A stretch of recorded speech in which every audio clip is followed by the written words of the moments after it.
stinging nettle, a plant which is usually associated with the word ouch or is largely known as a pesky weed, but did you know it actually has an amazing number of uses? Stinging nettles are a plant which many of us recognise but have largely forgotten how to use. In this video I'm going to show you how to identify them properly and also go over some of their amazing uses. Before we get into the stinging nettle's uses, let's understand where you find it and how to identify it. Firstly, it's native in North America, Europe and Asia. It typically grows in moist, nutrient-rich soil and can often be found in disturbed areas like fields, meadows and along roadsides. It really does love paths as well. When it comes to the plant itself, the leaves are serrated, as you can see here.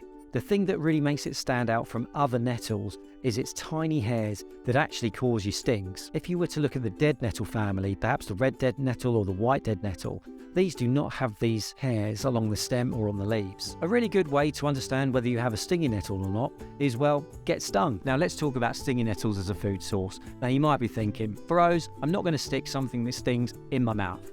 But trust me, they actually taste quite good. Once you heat them, they lose their stinginess completely. I have to admit, the first time I tried it, I was a bit hesitant, but actually it does work and you don't get stung. As soon as they hit some heat, whether it's over a fire or in boiling water, they will no longer sting.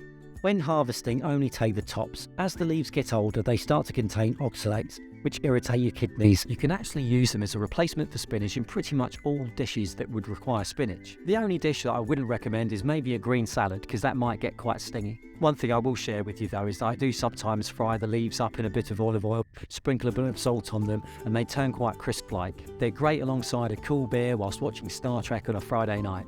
Rock and roll. The stinging nettle is actually so rich in nutrients that it's been used for its medicinal properties for centuries. It's really high in iron, calcium and vitamins A and C, so they not only taste great, they're really good for you as well. It's known for its anti-inflammatory properties too, and it's been used for loads of things from arthritis to allergies. I actually use it in anger during the spring and the summer for hay fever. You can check out another video I made on the recipe that I use for hay fever. This is great for hay fever. You can actually mix it with another couple of plants to really rocket fuel that remedy. One thing that may come as a surprise is that nettle root is actually used to help with prostate enlargement. If you're a man, you're getting a little bit older, you're getting up for a wee in the middle of the night quite often, and sometimes it's hard to go, nettle root might be something to look into.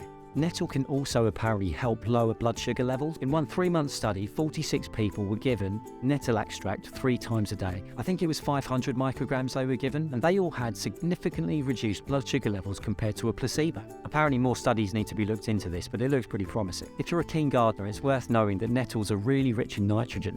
So if you actually get some of these, soak them in water, and then put that water along with the nettles into your compost, it can really get it going. I actually do this myself. I have loads of nettles in my garden. I use them for food, but I also use them to get my compost going as well. Finally, a bit of trivia for you. Nettles were actually used in the First World War by the German army to make their army uniforms. Apparently there was a cotton shortage at that time, and they reverted back to using nettles.